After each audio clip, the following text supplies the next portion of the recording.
Hi friends, இப்போ தான் first time இந்த சேனல் பார்க்குறீங்கன்னா சப்ஸ்கிரைப் பண்ணிக்கோங்க. பக்கத்தில் இருக்கிற பெல் சிம்பிள் கிளிக் பண்ணிக்கோங்க.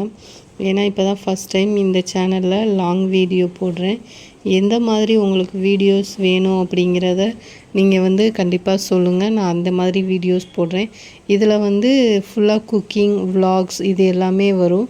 இன்னொரு டெய்லரிங் சேனல் இருக்குது. அதில் டெய்லரிங் ரிலேட்டடாக மட்டும்தான் அந்த சேனலில் இருக்கும். ப்ளவுஸ் ஸ்டிச் பண்ணுறது எல்லாமே அதில் இருக்கும். இதில் குக்கிங் ரிலேட்டடாக தான் ஃபுல் அண்ட் ஃபுல் இருக்கும். இப்போ இந்த இதில் என்னது பார்க்க போகிறோன்னா, பன்னீர் மசாலா எவ்வளோ ஈஸியாக செய்யலாம் அப்படிங்கிறது தான் பார்க்க போகிறோம். ஃபஸ்ட்டு எண்ணெய் ஊற்றி அதில் பெருஞ்சீரகம் போட்டுக்கோங்க. இது நான் ஊற்றிருக்கிறது கடலெண்ணெய். நீங்கள் எந்த எண்ணெய் யூஸ் பண்ணுறீங்களோ அதையே நீங்கள் யூஸ் பண்ணிக்கிடலாம். அதுக்கப்புறம் வெங்காயம் போட்டு நல்லா ஒரு கோல்டன் கலர் வர்ற வரைக்கும் நம்ம இதை ஃபுல்லாக வதக்கிக்கிறணும். நல்லா சுருங்கி கோல்டன் கலர், பாதி கோல்டனாகவும் பாதி இதாகவும் இருக்கிற வரைக்கும் ஃபுல்லாக ஃப்ரை பண்ணி எடுத்துக்கோங்க. அது வரைக்கும் கொஞ்சம் மீடியம் ஃப்ளேமில் இதை ஃபுல்லும் சேர்த்து நம்ம வதக்கிக்கிறணும். வேணும்னா நீங்கள் லைட்டாக உப்பு போட்டு நம்ம அதை வதக்கிக்கிடலாம். அதுக்கப்புறம் இதை ஃபுல்லாக நல்லா இது பண்ணிக்கோங்க. எண்ணெய் நல்லா பிரிஞ்சு வரணும். எண்ணெய் பார்க்குறதுக்கு அதிகமாக இருக்கும், ஆனால் நம்ம செஞ்சு முடிக்கிறப்போ எண்ணெய் ரொம்ப கம்மியாக இருந்த மாதிரி தான் இருக்கும். ரொம்ப எண்ணெயாக இருக்காது குழம்பு. இதில் லைட்டாக உப்பு போட்டிருக்கிறேன். உப்பு போட்டு இன்னொரு தடவை நல்லா ஃப்ரை பண்ணிவிட்டு இன்னும் கொஞ்சம் நல்லா வதக்கிக்கிறணும். மீடியம் ஃப்ளேம்லேயே வச்சுக்கோங்க. ரொம்ப ஹையாக வச்சிங்கன்னா சீக்கிரம் இதாக கருகிரும். அதனால் மீடியம் ஃப்ளேம்லேயே வச்சுக்கோங்க.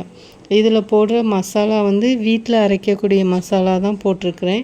இதில் கரம் மசாலாவும் சீரக பொடியும் மட்டும் நான் கடையில் உள்ளது யூஸ் பண்ணியிருக்கிறேன். மற்றபடி மிளகாத்தூளும் மல்லித்தூளும் வீட்டில் அரைக்கக்கூடியது தான் போட்டிருக்கிறேன். இதில் தக்காளி, இஞ்சி, பூண்டு இது எல்லாத்தையும் நான் அரைச்சி பேஸ்ட்டாக தான் போட்டிருக்கிறேன். அது 2 தக்காளி, கொஞ்சோண்டு இஞ்சி, 2 பூண்டு இது மட்டும் போட்டு நல்லா ஃபைன் பேஸ்ட்டாக அரைச்சிருக்கிறேன். இது நல்லா வதங்கின உடனே நம்ம அந்த பேஸ்ட்டை போடணும். இதுக்கு 2 வெங்காயம் எடுத்துருக்கிறேன். ரொம்ப பொடிசாகவும் இல்லாமல் மீடியமாக கட் பண்ணியிருக்கிறேன். கொஞ்சம் பெருசாக இருக்கும். அதனால் அது வதங்குறப்ப நம்மளுக்கு கரெக்டாக வந்துடும். அதுக்கப்புறம் தக்காளி, இஞ்சி, பூண்டு இந்த பேஸ்ட்டை போடணும் நம்ம. அதுக்கப்புறம் அது நல்லா கொஞ்சம் வதங்கி வர்ற ஸ்டேஜில் அந்த ஸ்மெல்லாம் ஓரளவுக்கு அந்த இஞ்சி வாடை, தக்காளி வாடைலாம் போனதுக்கப்புறம் மசாலாவை போடணும்.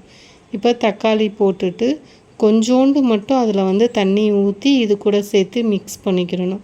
ரொம்ப தண்ணி ஊற்றுறாதீங்க. கொஞ்சம் மீடியம், ஒரு அரை டம்ளர் இல்லைனா 1/4 டம்ளர் போல் தண்ணி ஊற்றிக்கோங்க. அந்த மிக்சியில் உள்ள அந்த தக்காளி இதெல்லாம் ஃபுல்லாக அந்த கழுவி ஊற்றுற தண்ணியை மட்டும் ஊற்றிக்கிறணும். ஊற்றிட்டு நல்லா ஃபுல்லாக வதக்கிட்டு இது நல்லா கொதிக்கட்டும். கொதிச்சுட்டு அந்த ஸ்மெல்லாம் போய் கொஞ்சம் அந்த தண்ணியெலாம் நல்லா வதங்கி நல்லா ஃபுல்லாக இதாகிடணும், அப்சர்வ் ஆகிடணும் அந்த தண்ணி ஃபுல்லுமே. நல்லா கொதித்து வந்ததுக்கப்புறம் நம்ம இதில் மற்ற மசாலாலாம் போட்டுக்கிடலாம். இந்த ஸ்டேஜில் உப்பு போட வேண்டாம். இப்போ நல்லா கொதிக்கட்டும். இப்போ கொதிக்கிறப்ப இப்படி நுரையாக இருக்கிறதையெல்லாம் நல்லா கொதித்து நல்லா ஒரு பேஸ்ட் மாதிரி ஆகிடும். அதுக்கப்புறம் நம்ம மசாலா பொடியெல்லாம் ஃபுல்லாக போட்டுக்கலாம். இதை லைட்டாக ஒரு வதக்கு மட்டும் வதக்கிக்கோங்க. கொஞ்சம் நல்லா கொதிக்கட்டும். கொதித்ததுக்கப்புறம் நம்ம பொடிகளெல்லாம் போட்டுக்கலாம். இதுக்கு மசாலா மஞ்சள் பொடி, கரம் மசாலா, சீரகப்பொடி, வத்தல் தூள், அதுக்கப்புறம் மல்லிப்பொடி இது மட்டும்தான் போடணும். மற்ற வேறு எதுவும் போட வேணாம். மஞ்சள் பொடி 1/4 டீஸ்பூன் போதும். சீரகப்பொடி நான் போடுற ஸ்பூனில் ஒரு ஸ்பூன் கரம் மசாலாவும் சீரகத்தூளும் போட்டிருக்கிறேன்.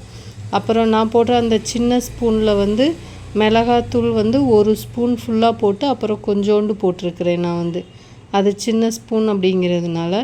மல்லித்தூள் 2/4 ஸ்பூன் போட்டிருக்கிறேன். ஏன்னா இது கொஞ்சம் காரம் கம்மியாக இருக்கும் மல்லித்தூள். அதனால் நான் கூட ஒரு 1/4 ஸ்பூன் எக்ஸ்ட்ரா போட்டிருக்கிறேன். இது வத்தலும் மல்லியும் நம்ம வீட்டில் அரைச்சது தான்.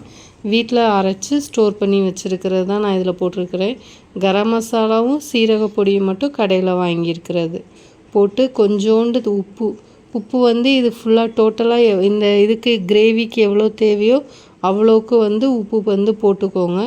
இது கூட கொஞ்சோண்டு தண்ணி ஊற்றி நல்லா ஒரு திக்காக ஒரு பேஸ்ட் மாதிரி வரும்.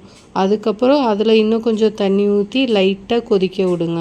கொதிக்க விட்றப்ப அந்த எண்ணெய்லாம் நல்லா மேலே வர்றப்போ நம்ம வந்து தேங்காய் அரைச்சி ஊற்றிக்கலாம். நீங்கள் தேங்காய்க்கு பதிலாக முந்திரி இதை போட்டு கூட முந்திரியை நல்லா கொஞ்சம் நேரம் ஊற வச்சு அதை கூட அரைச்சி நீங்கள் ஊற்றிக்கிடலாம். இப்போ நான் தேங்காவே இதில் வந்து ஊற்றுறதுனால இதுக்கு ஃபுல்லுமே தேங்காய் பூ ஊற்றிக்கலாம். முந்திரி வேணும்னாலும் நீங்கள் முந்திரி ஊற்றிக்கிடலாம். ஒன்றும் இது ரெண்டில் உங்களுக்கு எது இருக்குதோ நீங்கள் அதையே இது ஊற்றிக்கிடலாம். இது நல்லா இப்படி கொதிக்கட்டும். கொதித்து வர ஸ்டேஜில் நம்ம வந்து தேங்காய் அரைச்சி ஊற்றிக்கலாம். தேங்காய் வந்து ஒரு சில்லு போல் ஊற்றிருக்கிறேன். கொஞ்சோண்டு தேங்காய் தான் ஊற்றிருக்கிறேன். பார்க்குறதுக்கு தான் ஆனால் அது நிறையா தெரியும். ஆனால் கொஞ்சம் தேங்காய் தான் அது வந்து. இப்போ நல்லா இப்படி நல்லா கொதிக்கட்டும். கொதித்து இது பார்க்குறப்போ ஒரு பேஸ்ட்டு மாதிரி இருக்கும். நம்மளுக்கு வந்து லைட்டாக ஒரு தடவை கலந்து விட்டுட்டு அதுக்கப்புறம் நம்ம வந்து தேங்காவை ஊற்றிடலாம். ஃபுல்லாக தேங்காய் ஊற்றி அந்த மிக்ஸி ஜாரில் கொஞ்சோண்டு தண்ணி அதில் மிக்ஸி ஜாரில் உள்ளதுக்கு ஒரு இது தண்ணி ஊற்றிட்டு நல்லா கொதிக்கட்டும். நல்லா கொதித்ததுக்கப்புறம் பன்னீர் கட் பண்ணி நம்ம வந்து பன்னீரை வந்து சேர்த்துடலாம். பன்னீர் போட்டதுக்கப்புறம் மீடியம் ஃப்ளேமில் வச்சுக்கோங்க. கொதிக்கிறப்போ நல்லா ஹை ஃப்ளேமில் வச்சுக்கோங்க. நல்லா அது கொதித்து வந்ததுக்கப்புறம் பன்னீர் போட்டுட்டு மீடியம் ஃப்ளேமில் வச்சுக்கோங்க ஸ்டவ்வை. உங்களுக்கு எந்த மாதிரி வீடியோஸ், அதாவது குக்கிங்கில் உங்களுக்கு என்னென்ன வீடியோஸ் வேணும் நீங்கள் கமெண்ட் பண்ணுங்கள். நான் கண்டிப்பாக போடுறேன். இப்போ தான் ஃபஸ்ட் டைம் பார்க்குறீங்கன்னா சேனலை வந்து சப்ஸ்கிரைப் பண்ணிக்கோங்க. அப்போ தான் நான் போடுற எல்லா வீடியோ உங்களுக்கு வரும். அதுக்கப்புறம் பெல் சிம்பிள் கிளிக் பண்ணிக்கோங்க. நல்லா இது போட்டதுக்கப்புறம் லைட்டாக மட்டும் கலந்து விட்டுக்கோங்க. ஏன்னா இல்லைன்னா பன்னீர் வந்து ஃபுல்லாக உடஞ்சிரும். நல்லா இது வந்து கொதிக்கட்டும். மீடியமாகவே வச்சு நல்லா கொதிக்க விடுங்க. கொதிக்க விட்டதுக்கப்புறம் நம்மளோட கிரேவி இப்படி தான் இருக்கும். நல்லா திக்காக வந்துடும். இன்னும் கொஞ்சம் லைட்டாக, அதாவது ஒரு 2 நிமிஷத்துக்கு ஒருக்க நல்லா கலந்து விட்ருங்க. கலந்து விட்டதுக்கப்புறம் லைட்டாக இப்படி எண்ணெயாக மேலே தெரியுமா, அப்போ வந்து ஆஃப் பண்ணிடலாம். மல்லி இலை போட்டு நீங்கள் ஆஃப் பண்ணுறதா இருந்தால் நீங்கள் மல்லி இலை போட்டுக்கலாம். இப்போ பூரி போட்டு நம்ம வந்து பன்னீர் மசாலா வச்சு சாப்பிட்றலாம். அவ்வளோதான்.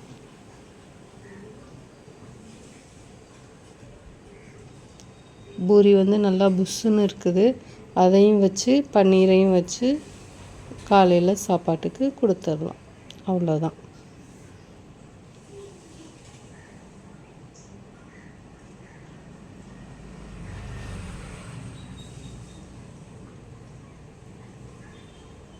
பன்னீர் கிரேவி வச்சுட்டு இது வந்து ரொம்ப ஈஸியாக வச்சிடலாம். இந்த கிரேவி கொஞ்சம் நேரத்துலையே ட்ரை பண்ணி பாருங்கள். ட்ரை பண்ணி பார்த்துட்டு எப்படி இருக்குன்னு சொல்லுங்கள். தேங்க்யூ.